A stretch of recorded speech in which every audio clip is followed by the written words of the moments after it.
ಎಲ್ರಿಗೂ ನಮಸ್ಕಾರ. ನಾನು ಹಿಂದಿನ ತರಗತಿಯಲ್ಲಿ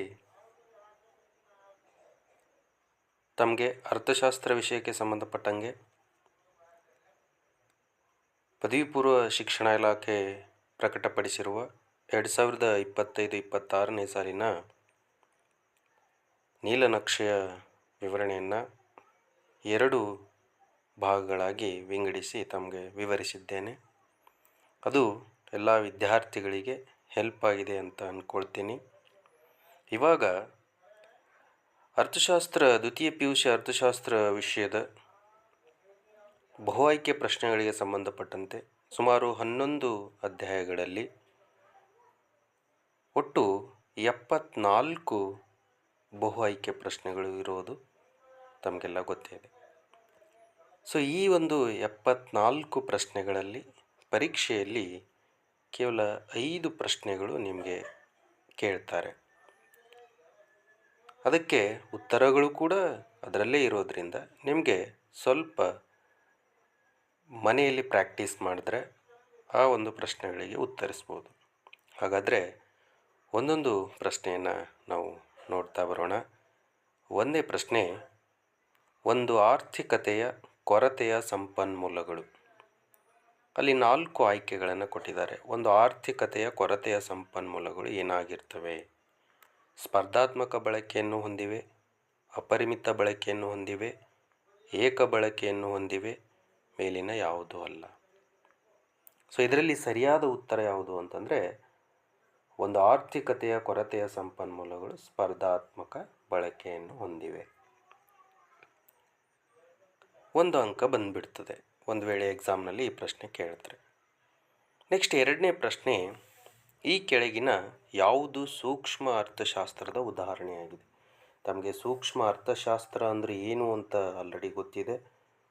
ಸೊ ಹಾಗಾಗಿ ಇಲ್ಲಿ 4 ಆಪ್ಷನಲ್ಲಿ ಸರಿಯಾದ ಉತ್ತರ ಯಾವುದು ಅಂತಂದರೆ ಅನುಭೋಗಿಯ ವರ್ತನೆ. ಇದು ಒಬ್ಬ ಅನುಭೋಗಿಗೆ ಸಂಬಂಧಿಸಿರೋದ್ರಿಂದ ಹಾಗಾಗಿ ಸೂಕ್ಷ್ಮ ಅರ್ಥಶಾಸ್ತ್ರಕ್ಕೆ 4ರಲ್ಲಿ ಯಾವುದು ಉದಾಹರಣೆ ಅಂತಂದರೆ ಅದು ಅನುಭೋಗಿಯ ವರ್ತನೆ. ನೆಕ್ಸ್ಟ್ 3ನೇ ಪ್ರಶ್ನೆಗೆ ನಾವು ಹೋಗೋದಾದರೆ, ಒಂದು ಆರ್ಥಿಕತೆಯು ಒಳಗೊಂಡಿರುವ ಕೇಂದ್ರೀಯ ಸಮಸ್ಯೆಗಳು. ಯಾವ್ಯಾವ ಸಮಸ್ಯೆಗಳಿದ್ದಾವೆ? ಈಗಾಗಲೇ ನಿಮ್ಗೆ ಗೊತ್ತಿದೆ, ಆರ್ಥಿಕತೆಯು 3 ಸಮಸ್ಯೆಗಳನ್ನು ಒಳಗೊಂಡಿದೆ ಅಂತ ಗೊತ್ತಿದೆ. 3 ಕೇಂದ್ರೀಯ ಸಮಸ್ಯೆಗಳು ಯಾವ್ಯಾವು?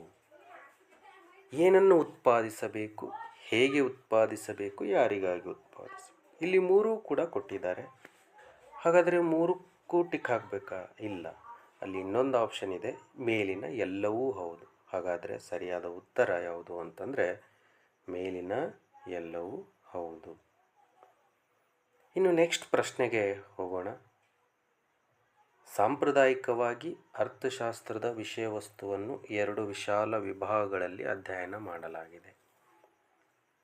ಸೊ ಯಾವ ಒಂದು 2 ವಿಶಾಲ ವಿಭಾಗಗಳಾಗಿ ಅಧ್ಯಯನ ಮಾಡ್ತೀವಿ? ಆಲ್ರೆಡಿ ತಮಗೆ ಗೊತ್ತಿದೆ, ನಾವು ಆಲ್ರೆಡಿ 2 ಪಾಠಗಳಿದ್ದಾವೆ ನಮಗೆ ಅರ್ಥಶಾಸ್ತ್ರ ದ್ವಿತೀಯ PUCಗೆ, ಸೂಕ್ಷ್ಮ ಮತ್ತು ಸಮಗ್ರ ಅರ್ಥಶಾಸ್ತ್ರ ಅಂತ. ಹಾಗಾಗಿ ಈ 4 ಆಯ್ಕೆಗಳಲ್ಲಿ ಸರಿಯಾದ ಉತ್ತರ ಯಾವುದು ಅಂತಂದರೆ ಸೂಕ್ಷ್ಮ ಮತ್ತು ಸಮಗ್ರ ಅರ್ಥಶಾಸ್ತ್ರ. ನೆಕ್ಸ್ಟ್ ಪ್ರಶ್ನೆ 5ನೇ ಪ್ರಶ್ನೆಗೆ ಹೋಗೋದಾದರೆ, ತುಷ್ಟಿಗುಣವು ಏನಾಗಿದೆ? ವಸ್ತುನಿಷ್ಠವಾಗಿದೆಯೋ, ವ್ಯಕ್ತಿನಿಷ್ಠವಾಗಿದೆಯೋ, ಎರಡೂ ಸರಿನೋ, ಅಥವಾ ಮೇಲಿನ ಯಾವುದು ಅಲ್ಲೋ ಅಂತ ಕೇಳಿದ್ದಾರೆ. 4 ಆಪ್ಷನಲ್ಲಿ ಇಲ್ಲಿ ಸರಿಯಾದ ಉತ್ತರ ಯಾವುದು ಅಂತಂದರೆ ತುಷ್ಟಿಗುಣ ಒಂದು ವ್ಯಕ್ತಿನಿಷ್ಠವಾದದ್ದು. ಇನ್ನು ನೆಕ್ಸ್ಟು 6ನೇ ಪ್ರಶ್ನೆಗೆ ಹೋಗೋಣಂತೆ. TU ಸ್ಥಿರವಾಗಿದ್ದಾಗ MU ಏನಾಗಿರ್ತದೆ ಅಂತ ಕೇಳಿದ್ದಾರೆ. ಏನು ಶೂನ್ಯವಾಗಿರ್ತದೆಯೋ, ಏನು ಗರಿಷ್ಠವಾಗಿರ್ತದೆಯೋ, ಋಣಾತ್ಮಕವಾಗಿರ್ತದೆಯೋ, ಅಥವಾ ಧನಾತ್ಮಕವಾಗಿರ್ತದೆಯೋ ಅಂತ ಕೇಳಿದ್ದಾರೆ. ಇಲ್ಲಿ ಸರಿಯಾದ ಉತ್ತರ ಯಾವುದು ಅಂತಂದರೆ TU ಒಟ್ಟು ತುಷ್ಟಿಗುಣವು ಸ್ಥಿರವಾಗಿದ್ದಾಗ ಸೀಮಾಂತ ತುಷ್ಟಿಗುಣವು ಏನಾಗಿರ್ತದೆ? ಶೂನ್ಯವಾಗಿರ್ತದೆ ಅಂತ ಬರೀಬೇಕು. ಇನ್ನು 7ನೇ ಪ್ರಶ್ನೆಗೆ ಹೋಗೋದಾದರೆ, ಸ್ಥಾನದರ್ಶಕ ತುಷ್ಟಿಗುಣ ವಿಶ್ಲೇಷಣೆಯು ತುಷ್ಟಿಗುಣವನ್ನು ಎದರಲ್ಲಿ ವ್ಯಕ್ತಪಡಿಸ್ತದೆ? ನಿಮಗೆ ಆಲ್ರೆಡಿ ಗೊತ್ತಿದೆ. ಅನುಭೋಗಿಯ ವರ್ತನೆಯನ್ನು ಅಧ್ಯಯನ ಮಾಡೋಕ್ಕೆ ಇರ್ತಕ್ಕಂಥ ವಿಧಾನಗಳು ಎರಡು. ಒಂದು ಸಂಖ್ಯಾಸೂಚಕ ತುಷ್ಟಿಗುಣ ವಿಶ್ಲೇಷಣೆ, ಇನ್ನೊಂದು ಸ್ಥಾನದರ್ಶಕ ತುಷ್ಟಿಗುಣ ವಿಶ್ಲೇಷಣೆ. ಸೊ ಸಂಖ್ಯಾಸೂಚಕ ತುಷ್ಟಿಗುಣ ವಿಶ್ಲೇಷಣೆ ತುಷ್ಟಿಗುಣವನ್ನು ಸಂಖ್ಯೆಗಳಲ್ಲಿ 1, 2, 3, 4 ಅಂತ ಹೀಗೆ ನಾವು ತುಷ್ಟಿಗುಣವನ್ನು ಅಳಿಬೋದು ಅಂತ ನೋಡ್ತೇವೆ. ಆದರೆ ಸ್ಥಾನದರ್ಶಕ ತುಷ್ಟಿಗುಣದಲ್ಲಿ ತುಷ್ಟಿಗುಣವನ್ನು ಸ್ಥಾನಗಳಲ್ಲಿ ಅಥವಾ ಶ್ರೇಣಿಗಳಲ್ಲಿ ವ್ಯಕ್ತಪಡಿಸ್ತೀವಿ. ಸೊ ಇಲ್ಲಿ 4 ಆಪ್ಷನ್ನಲ್ಲಿ ಸರಿಯಾದ ಉತ್ತರ ಯಾವುದು ಅಂತಂದರೆ ಶ್ರೇಣಿಗಳಲ್ಲಿ ವ್ಯಕ್ತಪಡಿಸುತ್ತದೆ. ಇನ್ನು 8ನೇ ಪ್ರಶ್ನೆಗೆ ಹೋಗೋದಾದರೆ, ಸಾಮಾನ್ಯವಾಗಿ ಒಂದು ಔದಾಸೀನ್ಯ ವಕ್ರರೇಖೆಯ ಆಕಾರವು ಯಾವ ರೂಪದಲ್ಲಿ ಇರ್ತದೆ? ಔದಾಸೀನ್ಯ ವಕ್ರರೇಖೆ ನಮಗೆ ಗೊತ್ತಿದೆ, ಯಾವಾಗಲೂ ಅದು ಮೂಲಕ್ಕೆ ಪಿನ ಮಧ್ಯವಾಗಿರ್ತದೆ, ಕಾನ್ವೆಕ್ಸ್ ಆಗಿರ್ತದೆ ಮೂಲಕ್ಕೆ ಅಂತ ನಮಗೆ ಗೊತ್ತಿದೆ. ಆಲ್ರೆಡಿ ತಾವು ಪಾಠದಲ್ಲಿ ಕೇಳಿದ್ದೀರಿ, ತಮ್ಮ ಉಪನ್ಯಾಸಕರು ತಮಗೆ ಹೇಳಿದ್ದಾರೆ.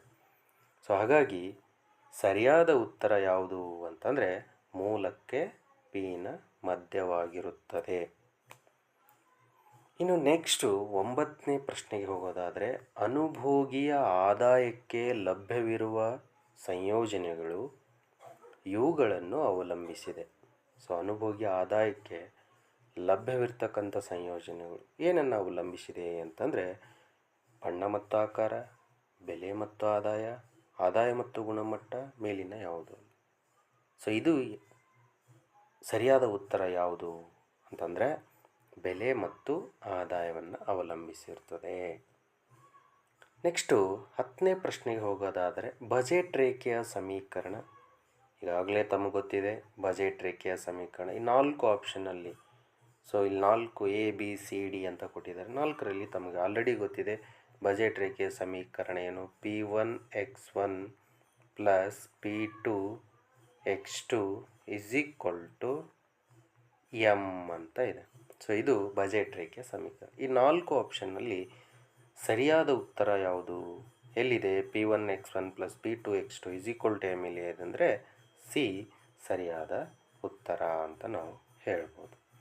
ಸೊ ನೆಕ್ಸ್ಟ್ 11ನೇ ಪ್ರಶ್ನೆಗೆ ಹೋಗೋದಾದರೆ, ಅನುಭೋಗಿಯ ಆದಾಯದಲ್ಲಿ ಹೆಚ್ಚಳವಾದಂತೆ ಈ ಸರಕುಗಳಿಗೆ ಬೇಡಿಕೆ ಹೆಚ್ಚಾಗುತ್ತದೆ. ಅನುಭೋಗಿಯ ಆದಾಯದಲ್ಲಿ ಹೆಚ್ಚಳವಾದಂತೆ, ಸಪೋಸ್ ನನ್ನ ಆದಾಯ 100 ರೂಪಾಯಿ ಇತ್ತು, 200 ರೂಪಾಯಿಗೆ ಹೆಚ್ಚಾಯಿತು ಅಂದರೆ ನಾನು ಹೆಚ್ಚಿನ ಸರಕುಗಳನ್ನು ಕೊಂಡ್ಕೊಳ್ತೇನೆ. ಸೊ ಹಾಗಾಗಿ ಅನುಭೋಗಿಯ ಆದಾಯದಲ್ಲಿ ಹೆಚ್ಚಳವಾದಂತೆ ಯಾವ ಸರಕುಗಳಿಗೆ ಬೇಡಿಕೆ ಹೆಚ್ಚಾಗ್ತದೆ ಅಂದರೆ, ನಾನು ದಿನನಿತ್ಯ ತರ್ತಕ್ಕಂಥ ತರಕಾರಿ, ಹಾಲು, ಹಣ್ಣುಗಳನ್ನು ಏನು ಮಾಡ್ತೇನೆ, ಹೆಚ್ಚಿಗೆ ತರೋಕ್ಕೆ ಇಚ್ಛೆ ಪಡ್ತೇನೆ. ಕಾರಣ ಏನು ಅಂತಂದರೆ ನನ್ನ ಆದಾಯ ಹೆಚ್ಚಾಗ್ತಾ ಇದೆ. ಸೊ ಹಾಗಾಗಿ ಇಲ್ಲಿ ಯಾವ ಸರಕುಗಳಿಗೆ ಬೇಡಿಕೆ ಹೆಚ್ಚಾಗ್ತದೆ ಅಂದರೆ ಸಾಮಾನ್ಯ ಸರಕುಗಳಿಗೆ ಬೇಡಿಕೆ ಹೆಚ್ಚಾಗುತ್ತದೆ ಅಂತ ಬರೀಬೇಕು. ಇದು ಸರಿಯಾದ ಉತ್ತರ. ಇನ್ನು ನೆಕ್ಸ್ಟು 12ನೇ ಪ್ರಶ್ನೆಗೆ ಹೋಗೋದಾದರೆ, ಲಂಬಾಂತರ ಬೇಡಿಕೆ ರೇಖೆಯು ಇದನ್ನು ಪ್ರತಿನಿಧಿಸುತ್ತದೆ. ಸೊ ಲಂಬಾಂತರವಾಗಿರ್ತಕ್ಕಂಥ ಬೇಡಿಕೆ ರೇಖೆ ಏನನ್ನು ಪ್ರತಿನಿಧಿಸ್ತದೆ? ಪರಿಪೂರ್ಣ ಸ್ಥಿತಿಸ್ಥಾಪಕತ್ವ, ಪರಿಪೂರ್ಣ ಅಸ್ಥಿತಿಸ್ಥಾಪಕತ್ವ, ಸರಿಸಮಾನ ಸ್ಥಿತಿಸ್ಥಾಪಕತ್ವ, ಮೇಲಿನ ಯಾವುದೂ ಅಲ್ಲ. ಸೊ ಹಾಗಾದರೆ ಇಲ್ಲಿ ಸರಿಯಾದ ಉತ್ತರ ಯಾವುದು ಅಂತಂದರೆ ಪರಿಪೂರ್ಣ ಅಸ್ಥಿತಿಸ್ಥಾಪಕತ್ವ. ಇನ್ನು 13ನೇ ಪ್ರಶ್ನೆ, ನೆಕ್ಸ್ಟ್ ಪ್ರಶ್ನೆ, ಬೇಡಿಕೆ ರೇಖೆಯ ಮಧ್ಯಬಿಂದುವಿನಲ್ಲಿ ಸ್ಥಿತಿಸ್ಥಾಪಕತ್ವವು ಏನಾಗಿರ್ತದೆ ಅಂತ ಕೇಳ್ತಾ ಇದೆ. ಬೇಡಿಕೆ ರೇಖೆಯ ಮಧ್ಯಬಿಂದುವಿನಲ್ಲಿ ಸ್ಥಿತಿಸ್ಥಾಪಕತ್ವವು, ಅದು ಒಂದು ಎಕ್ಸ್ಟ್ರಾ ಆ್ಯಡ್ ಆಗಿದೆ, ಸ್ಥಿತಿಸ್ಥಾಪಕತ್ವವು ಅಂತ ಅಂದ್ಕೊಳ್ರಿ. ಅದಕ್ಕೆ ಏನಾಗಿರ್ತದೆ? 1ಕ್ಕೆ ಸಮನಾಗಿರ್ತದೆಯೋ, 1ಕ್ಕಿಂತ ಕಡಿಮೆ ಇರ್ತದೆಯೋ, 1ಕ್ಕಿಂತ ಹೆಚ್ಚಾಗಿರ್ತದೆಯೋ, ಅಥವಾ ಶೂನ್ಯವಾಗಿರ್ತದೆಯೋ?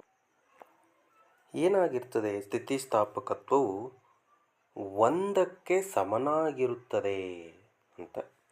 ಉತ್ತರ ಏನು? 1ಕ್ಕೆ ಸಮನಾಗಿರುತ್ತದೆ. ನೆಕ್ಸ್ಟ್ ಪ್ರಶ್ನೆ 14ನೇ ಪ್ರಶ್ನೆ ಏನಿದೆ? ಒಂದು ಸರಳ ರೇಖಾ ಬೇಡಿಕೆ ರೇಖೆಯ ಮೇಲೆ ಬೇಡಿಕೆ ಸ್ಥಿತಿಸ್ಥಾಪಕತ್ವದ ವಿವಿಧ ಬಿಂದುಗಳು ಈ ನಡುವೆ ಇರುತ್ತವೆ.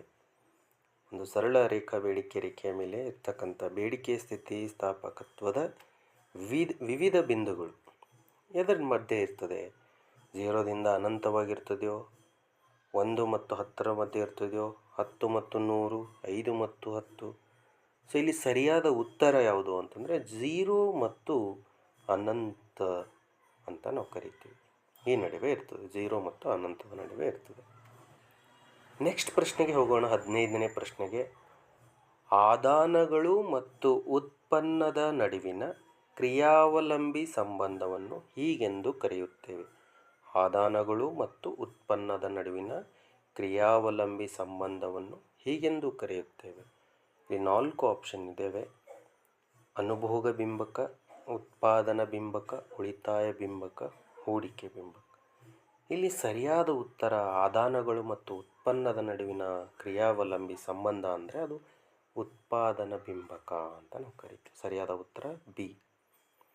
ಇನ್ನು ನೆಕ್ಸ್ಟ್ ಪ್ರಶ್ನೆ, ಉತ್ಪಾದನಾ ಬಿಂಬಕದ ಸೂತ್ರ ಏನು? ಆಲ್ರೆಡಿ ಹೇಳಿದ್ದೀವಿ, ಆದಾನಗಳು ಮತ್ತು ಉತ್ಪನ್ನಗಳ ನಡುವಿನ ಕ್ರಿಯಾವಲಂಬಿ ಸಂಬಂಧವನ್ನು ಉತ್ಪಾದನಾ ಬಿಂಬಕ ಹೇಳ್ತದೆ ಅಂತ. ಸೊ ಇಲ್ಲಿ 4 ಆಪ್ಷನ್ನಲ್ಲಿ ಸರಿಯಾದ ಉತ್ತರ ಯಾವುದು ಅಂದರೆ Q = F bracket L K. L ಅಂತಂದರೆ ಲ್ಯಾಂಡ್ ಮತ್ತು ಕ್ಯಾಪಿಟಲ್, ಕೆ ಅಂದರೆ ಕ್ಯಾಪಿಟಲ್ ಅಂತ ಬರ್ತದೆ. ಇನ್ನು ನೆಕ್ಸ್ಟ್ 17ನೇ ಪ್ರಶ್ನೆ, ಅಲ್ಪಾವಧಿಯಲ್ಲಿ ಒಂದು ಉದ್ಯಮ ಸಂಸ್ಥೆಯು ಏನು ಮಾಡ್ಬೋದು? ಎಲ್ಲ ಆದಾನಗಳನ್ನು ಬದಲಾಯಿಸ್ತದೋ ಅಥವಾ ಬದಲಾಯಿಸುವುದಿಲ್ವೋ, ಅಥವಾ ಯಾವುದಾದ್ರೂ ಒಂದು ಆದಾನವನ್ನು ಬದಲಾಯಿಸ್ತದೋ? ಸೊ ಈ ಪ್ರಶ್ನೆ ಭಾಳಷ್ಟು ಜನರಿಗೆ ಕನ್ಫ್ಯೂಸ್ ಆಗ್ತಾಯಿದೆ. ಆದರೆ ಇವಾಗ ಹೊಸ ಒಂದು ಪ್ರಶ್ನೆಯ ಪ್ರಕಾರವಾಗಿ ತಾವು ಆನ್ಸರ್ ಏನು ಮಾಡಬೇಕು? 4 ಪ್ರಶ್ನೆಗಳಿದ್ದಾವೆ, ನೋಡೋಣ. ಎಲ್ಲ ಆದಾನಗಳನ್ನು ಬದಲಾಯಿಸುತ್ತದೆ? ಸಾಧ್ಯ ಇಲ್ಲ. ಅಲ್ಪಾವಧಿಯಲ್ಲಿ ಎಲ್ಲ ಆದಾನಗಳನ್ನು ಬದಲಾಯಿಸುವುದಿಲ್ಲ. ಯಾವುದಾದರೂ ಒಂದು ಆದಾನವನ್ನು ಬದಲಾಯಿಸುತ್ತದೆ, ಮೇಲಿನ ಯಾವುದು? ಸೊ ಅಲ್ಪಾವಧಿಯಲ್ಲಿ ಒಂದು ಉದ್ಯಮ ಸಂಸ್ಥೆಯು ಯಾವುದಾದರೂ ಒಂದು ಆದಾನವನ್ನು ಬದಲಾಯಿಸುತ್ತದೆ ಅಂತ ಆಗಬೇಕು. ಸರಿಯಾದ ಉತ್ತರ ಸಿ, ಸರಿಯಾದ ಉತ್ತರ. ಇನ್ನು 18ನೇ ಪ್ರಶ್ನೆಗೆ ಹೋಗೋಣ. 18ನೇ ಪ್ರಶ್ನೆ, ಒಂದು ಆದಾನದ ಪ್ರತಿ ಘಟಕದ ಬದಲಾವಣೆಗೆ ಉತ್ಪನ್ನದಲ್ಲಾಗುವ ಬದಲಾವಣೆಯನ್ನು ಹೀಗೆನ್ನುತ್ತೇವೆ ಅಂತ ಇದೆ. ಇಲ್ಲಿ 4 ಆಪ್ಷನನ್ನು ಕೊಟ್ಟಿದ್ದಾರೆ: ಸೀಮಾಂತ ಉತ್ಪನ್ನ, ಸರಾಸರಿ ಉತ್ಪನ್ನ, ಒಟ್ಟು ಉತ್ಪನ್ನ ಮತ್ತು ಉತ್ಪನ್ನ ಅಂತ ಕೊಟ್ಟಿದ್ದಾರೆ. ಸೊ ಇಲ್ಲಿ ಸರಿಯಾದ ಉತ್ತರ ಯಾವುದು ಅಂತಂದರೆ ಅದು ಸೀಮಾಂತ ಉತ್ಪನ್ನ. ಒಂದು ಆದಾನದ ಪ್ರತಿ ಘಟಕದ ಬದಲಾವಣೆಗೆ ಉತ್ಪನ್ನದಲ್ಲಾಗುವ ಬದಲಾವಣೆಯನ್ನು ಹೀಗೆನ್ನುತ್ತೇವೆ ಅಂದರೆ ಸರಿಯಾದ ಉತ್ತರ ಸೀಮಾಂತ ಉತ್ಪನ್ನ. ಇನ್ನು ನೆಕ್ಸ್ಟ್ ಪ್ರಶ್ನೆ 19ನೇ ಪ್ರಶ್ನೆಗೆ ಹೋಗೋಣ. ದೀರ್ಘಾವಧಿಯ ಉತ್ಪಾದನಾ ವಿಶ್ಲೇಷಣೆಯನ್ನು ಇದರಿಂದ ವಿವರಿಸಲಾಗುತ್ತದೆ. ದೀರ್ಘಾವಧಿಯ ಉತ್ಪಾದನಾ ವಿಶ್ಲೇಷಣೆಯನ್ನು ಯಾವ ಒಂದು ನಿಯಮ ವಿವರಿಸುತ್ತದೆ ಅಂತಂದರೆ ಅದು ಪ್ರತಿಫಲಗಳ ಪ್ರಮಾಣ ನಿಯಮ. ಸರಿಯಾದ ಉತ್ತರ ಯಾವುದು? ಸಿ, ಪ್ರತಿಫಲಗಳ ಪ್ರಮಾಣ ನಿಯಮ. ಇನ್ನು 20ನೇ ಪ್ರಶ್ನೆ ಏನಿದೆ, ಕಾಬ್ ಡಗ್ಲಾಸ್ ಉತ್ಪಾದನಾ ಬಿಂಬಕ. ಕಾಬ್ ಡಗ್ಲಾಸ್ ಉತ್ಪಾದನಾ ಬಿಂಬಕ ಏನನ್ನು ಹೇಳ್ತದೆ? Q = XX, Q = X1 X2, Q = X1 alpha, X2 beta, Q = X0 X1. So ನಮ್ಗೆ ಆಲ್ರೆಡಿ ಗೊತ್ತಿದೆ ಕಾಬ್ ಡಗ್ಲಾಸ್ ಉತ್ಪಾದನಾ ಬಿಂಬಕ ಏನಿದೆ, ಸರಿಯಾದ ಉತ್ತರ C, Q = bracket X1 alpha, X2 beta bracket close. So ಸರಿಯಾದ ಉತ್ತರ ಸಿ. ಸೊ ನೆಕ್ಸ್ಟ್ ಪ್ರಶ್ನೆ 21ನೇ ಪ್ರಶ್ನೆ, TFCಯು 100 ರೂಪಾಯಿಗಳು ಮತ್ತು TVCಯು 125 ರೂಪಾಯಿಗಳಿದ್ದಾಗ ಒಟ್ಟು ವೆಚ್ಚವನ್ನು ಕಂಡುಹಿಡಿಯಿರಿ ಅಂತ ಕೇಳ್ತಾ ಇದ್ದಾರೆ. ಸೊ ಒಟ್ಟು ವೆಚ್ಚ ಕಂಡುಹಿಡಿಯೋದು ನಮಗೆ ಆಲ್ರೆಡಿ ಗೊತ್ತಿದೆ. TFC ಎಷ್ಟಿದೆ? 100 ರೂಪಾಯಿ ಇದೆ. TVC ಎಷ್ಟಿದೆ? 125 ಇದೆ. ಹಾಗಾದರೆ ಒಟ್ಟು ವೆಚ್ಚ ಎಷ್ಟು? 25 ಅಥವಾ 125 ಅಥವಾ 175 ಅಥವಾ 225? ಹಾಗಾದರೆ ಸರಿಯಾದ ಉತ್ತರ ಯಾವುದಿಲ್ಲಿ? ಟಿ ಸಿ ಕಂಡುಹಿಡಿಯೋ ಸೂತ್ರ ಏನು? T C is equal to T F C plus T V C. So ಹಾಗಾದರೆ ಇಲ್ಲಿ ಸರಿಯಾದ ಉತ್ತರ ಎಷ್ಟಾಗ್ತದೆ? ಈಗ ಟಿ ಎಫ್ ಸಿ ಎಷ್ಟಿದೆ ಇಲ್ಲಿ? 100 ರೂಪಾಯಿ ಇದೆ. ಟಿ ಎಫ್ ಸಿ 100 ರೂಪಾಯಿ ಪ್ಲಸ್ 125 ಎಷ್ಟು ಯಾವುದಿದೆ? ಟಿ ವಿ ಸಿ ಇದೆ, ಈಸ್ ಈಕ್ವಲ್ ಟು 225 ರೂಪಾಯಿ ಆಗ್ತದೆ. ಸೊ ಆಪ್ಷನ್ 225 ಎಲ್ಲಿದೆ? 225 ಡಿ ಇದೆ. ಹಾಗಾಗಿ ಸರಿಯಾದ ಉತ್ತರ 225. ಸೊ ನೆಕ್ಸ್ಟ್ ಪ್ರಶ್ನೆಗೆ ಹೋಗೋಣ. ಸರಾಸರಿ ಸ್ಥಿರ ವೆಚ್ಚದ ರೇಖೆಯ ಆಕಾರವು ಈ ಕೆಳಗಿನಂತಿರುತ್ತದೆ. ಸರಾಸರಿ ಸ್ಥಿರ ವೆಚ್ಚದ ರೇಖೆಯ ಆಕಾರ ಯಾವ ರೂಪದಲ್ಲಿರ್ತದೆ? ಏನು ಆಯತಾಕಾರದ ಪರವಲಯ ಇರ್ತದೋ, ಯುವಾಕಾರವಾಗಿರ್ತದೆಯೋ, ಏನು ತಲೆ ಕೆಳಗಾದ ಯುವಾಕಾರ ಇರ್ತದೆಯೋ, ಏನು ಸಮಾನಾಂತರವಾಗಿರ್ತದೆಯೋ? ಸೊ ಇಲ್ಲಿ ಸರಿಯಾದ ಉತ್ತರ ಯಾವುದು ಅಂದರೆ ಆಯತಾಕಾರದ ಪರವಲಯವಾಗಿರ್ತದೆ ಅಂತ ಹೇಳ್ತೀವಿ. ಇನ್ನು ನೆಕ್ಸ್ಟ್ ಪ್ರಶ್ನೆಗೆ ಹೋಗೋಣ.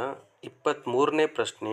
ಪರಿಪೂರ್ಣ ಪೈಪೋಟಿ ಮಾರುಕಟ್ಟೆಯಲ್ಲಿ ಉದ್ಯಮ ಘಟಕಗಳು ಉತ್ಪಾದಿಸುವ ಮತ್ತು ಮಾರಾಟ ಮಾಡುವ ಉತ್ಪನ್ನಗಳು.